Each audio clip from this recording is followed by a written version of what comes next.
Hi, this is Bank Halverson, Deputy Editor for High Gear Media, and I'm with Marty Paget, our Editorial Director, and Joel Feder today, our Social Media Manager. And we're here to discuss green muscle cars. Is there such a thing? As we move toward tighter corporate fuel economy regulations from the federal government, we are faced with some harsh realities. Do we downsize engines for some cars that have traditionally gone high displacement? They've Big displacement engines have typically been the hallmark of muscle cars. If you put a small turbocharged engine or a smaller engine with a hybrid system, is it still a muscle car? Is there such a thing? We wanted to lead off today and talk about the 2015 Ford Mustang is going to offer a turbocharged 2.3-liter four-cylinder engine, an EcoBoost four-cylinder engine. And Ford's EcoBoost family, typically, the philosophy is you take a smaller displacement engine, often with fewer cylinders, and incorporate direct injection, variable valve timing, and turbocharging. And in theory, you get just as much, if not more, horsepower. You get more torque, and it's available in a rev range where it's more accessible.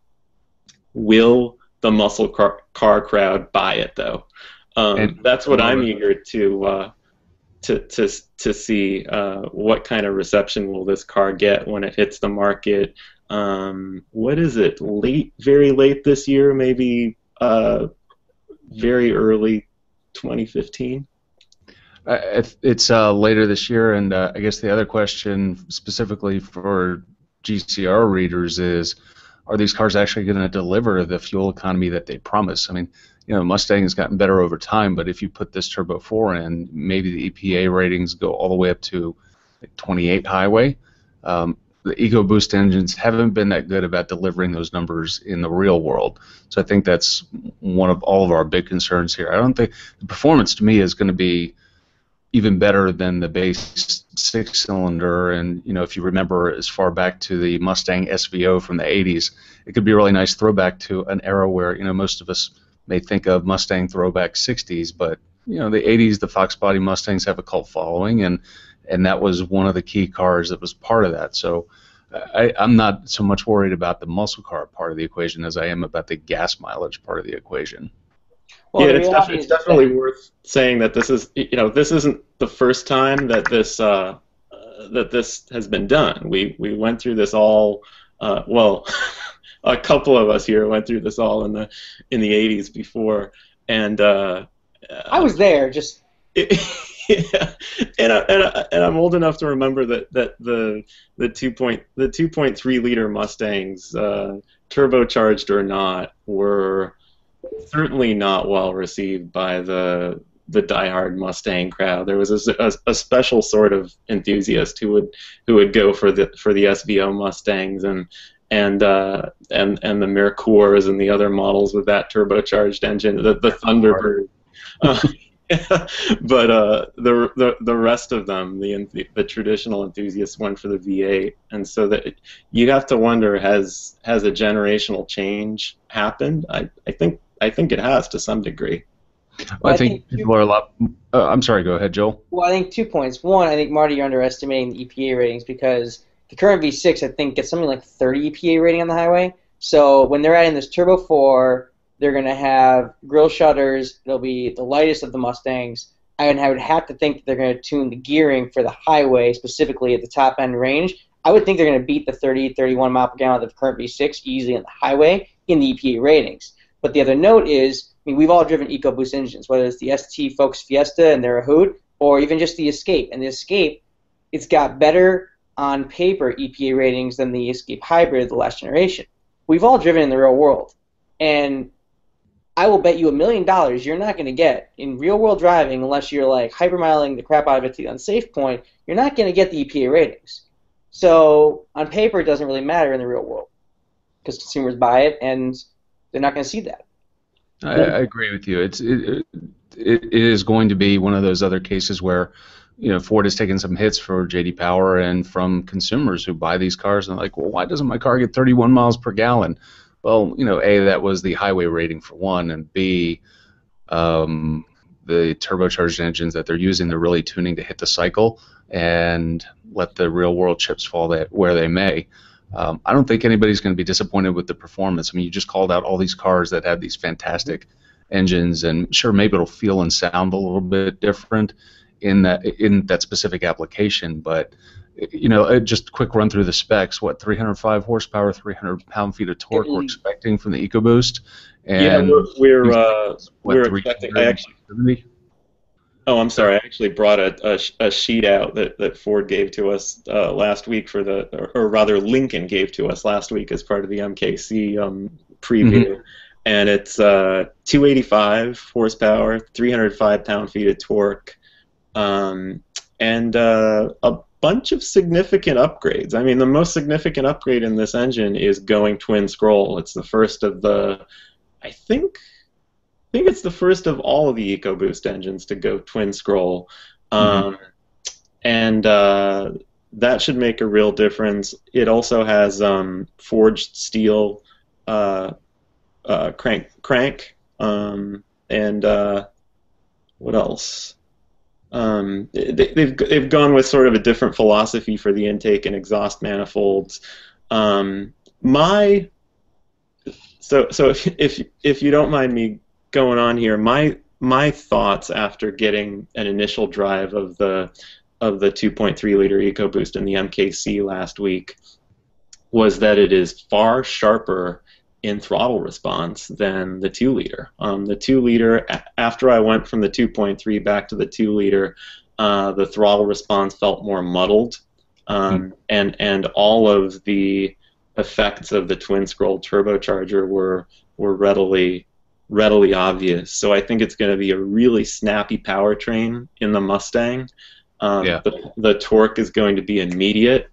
The one thing that I was actually a little bit disappointed by from the 2.3 liter versus the 2 liter, the sound certainly isn't there in the 2.3 liter, at least in the MKC. And as they switch this engine around 90 degrees and mount it longitudinally in the Mustang, they're going to probably make some big differences in intake and exhaust. And let's hope that they make the sound a little more appealing and a little more fitting of a muscle car. Well, the MKC's got how much sound deadening and acoustic this and dual pane that. I mean, the Mustang is going to have, and it's going to have that little tube thing that they suck the engine note into the cabin. So, I mean, and plus, I mean, we've heard that on Motor Authority, we've heard the spy video, which we believe to be the not SVO EcoBoost Mustang, and it sounds pretty good. I mean, it doesn't sound like V8 or V6. Yeah. It sounds pretty good, and the Focus and Fiesta ST sound rather good for what they are. Well, let's just interject the range of possibilities you could have here. You could have something that sounds almost exactly what you would think an AMG should sound like in 4-cylinder form with a CLA 45, and then you have a turbocharged inline 6 coming back into an M3, and it doesn't sound all that great, even with exhaust noise piped into it. There's some weird tractor-like resonances down low. You would hope that they'd be spending a lot of time tuning the exhaust of that Turbo 4 to make it sound as good as possible. Like long ago, like Mazda did with the Miata, because they really wanted to get that exact frequencies set that made people, that made it feel like an old British sports car. In this case, you wanted to sound either as wild and raucous as you can get it, or find some magical way to make it sound like a V8. Yeah, again, there's this sort of we've been here, done that before feeling here, where engineers and product managers know that the car has to sound right. The worst case scenario is that we don't want this car to sound like Camaro with an Iron Duke 4-cylinder under the hood. I mean, to give you an awful there. But they've got to get that right, and I'm sure they will. we're getting wildly off track from the Green Car Report's focus of mileage and frugality and emissions, and I wanted to kind of pull the train back on the tracks. What are you? I'm wondering what those mileage numbers are gonna roll in at, and based on what I saw with the MKC, we were not getting great mileage during that drive.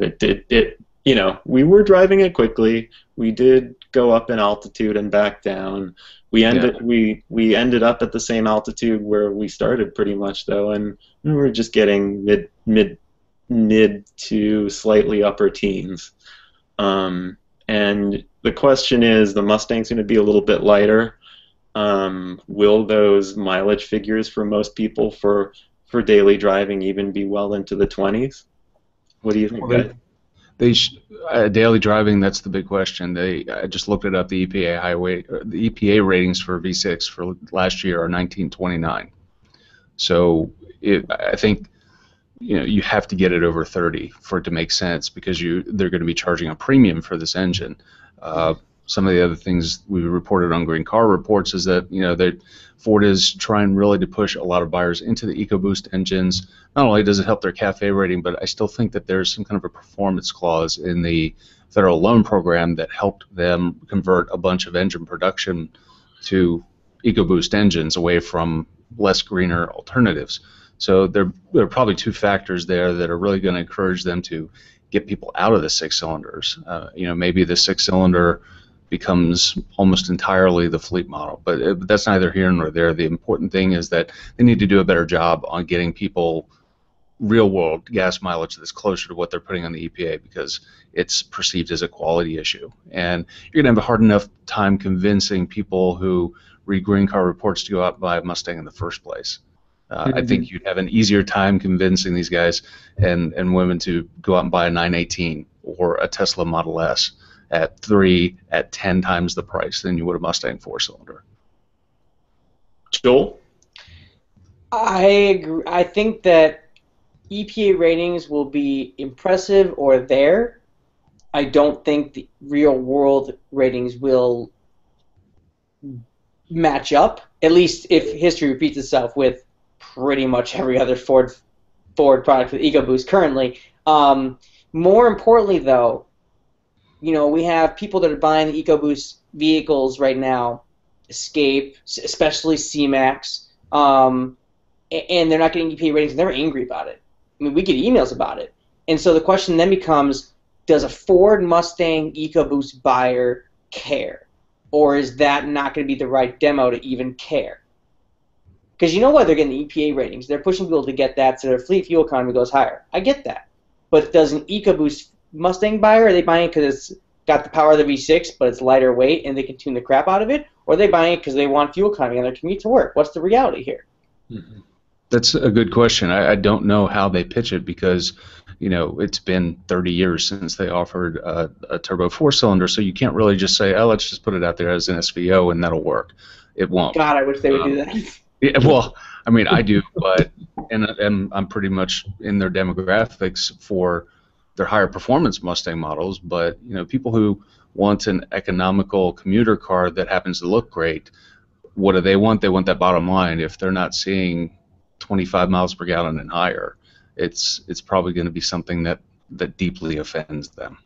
Yeah, and this is kind of a nice segue to one final point, which is it's only time before GM and Chrysler are going to try this too. And I think was it part of Chrysler's 5-year plan that we would see downsized Chargers and Challengers with downsized engines? I can't remember. Well, when they talked about out in 18, there's some question as to whether they're going to be rear-wheel drive or all-wheel drive, but it gets really fuzzy out at the edges there. So yeah, I think come some downsizing, you'll definitely see some other powertrains. Go ahead. Sorry, I was just going to say, but it's only time before we we see other automakers trying it, and it's just, to me it's always felt like this odd juxtaposition when you get a really small engine in a muscle car or a pony car, because either of those, Lotus Esprit. it's yeah. Are these really muscle car, pony defined- cars? Come on, it's a defined by Mustang is approaching sports throwing- car territory, and a Camaro. I mean, you just drove the Z28. That's like approaching supercar territory in some forms. I mean, the Challenger's really the only muscle car. I mean, come on, it's huge, it's heavy. The rest of these are traditional muscle cars almost anymore. I mean, they're custom-built quasi-sports cars, at least in the Exactly. at least in the case of the Mustang and the Camaro. The Challenger, That's a muscle car. well, but actually Modern Mustang muscle car. above them all is its own thing. Camaro was part of that first Zeta family of cars. The Chevy SS is off that. You could say that there's the same relationship there as with Challenger and Charger. But the point is, God, what's a Challenger weigh? 3,800 pounds. What downsized engine could you fit in that? And circling back to how we started, Bank, my guess is that at some point all of these guys are going to have not only turbo 4 options, but some kind of mild hybridization or some kind of plug-in capability, say 5 years from now when the tough CAFE standards really start to come in and when battery costs have come down a lot more. And I don't think it's going to be any problem by then, because we've already had 918. We'll have plug-in Ferraris. 19, you've got like a KERS system thing going on there. I mean, I'm just saying that people accepted Porsche SUVs, and then they accepted everybody else's luxury SUVs, and then sports car-like or coupe-like SUVs. And once we get 918s out there and other plug-in hybrid sports cars and even electric sports cars, it's not going to be that big of a leap for Mustang. Somebody else will have done the work for them. I'm totally cool with a Mustang that has a small, lightweight lithium-ion or lithium-air battery pack that has literally a push-to-go button. You know, Eleanor, with the Go Baby Go button? Do that, but with electric, and I'm totally cool with it. Totally cool with that. But I don't want a big-ass That's heavy not battery. really... Yeah. Right. I mean, it's not going to help fuel economy all that much if you're just using it as like a supercapacitor. That's not the point. And the point is, I think eventually, if we are heading still down this road for 54 mile per gallon fleet, and was that net 42, 43 as at the street, even those cars, these are not small business case cars anymore either. Mustangs, Camaros, they're selling 100,000 cars a year in a good year. That's at the point where you really have to look at battery, at downsizing the engines. You have to make the volume sellers perform on the gas mileage level, the driving distance, driving range level, because they're a fairly sizable part of the CAFE equation. Yep, they're a really significant portion of the market when you really add it all up. And the question remains, they have a sort of heritage status? What's going to happen to that over time? When we have downsized engines and hybrid pony cars, are they actually pony cars? Well, they're certainly not that cheap and basic at that point, but your point is right on. I mean, doesn't Mustang outsell Scion? Yeah. So that tells you how efficient they've got to get, and actually that tells you how efficient Scion's got to get to, because it's not really known for great gas mileage. This is a good point to wrap this one up. We could go on and on about this probably for a couple hours, but as always, visit Green Car Reports for stories about the technology in these cars, not necessarily of full reviews of these pony cars, but for lots of good stories about the technology under the hood. And thank you for joining us today.